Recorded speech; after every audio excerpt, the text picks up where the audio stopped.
বিভিন্ন রকমের গিফট আমাদের সংসার সরঞ্জামে রয়েছে। চলছে এখন বিয়েবাড়ির মরশুম, তাই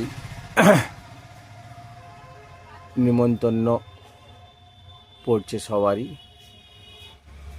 সেই নিমন্ত্রণ রক্ষার জন্য কিছু না কিছু তো হাতে করে নিয়ে যেতেই হয়। সে বিয়েবাড়ি হোক, অন্নপ্রাশন হোক, জন্মদিন হোক, গৃহপ্রবেশ হোক বা বিবাহবার্ষিকী, যাই হোক না কেন খালি হাতে তো আর যাওয়া যায় না। তাই সংসার সরঞ্জামে গিফট আপনারা নিতে পারেন এবং এর সঙ্গে রয়েছে জুয়েলারি বিভিন্ন রকমের এবং কসমেটিক্স।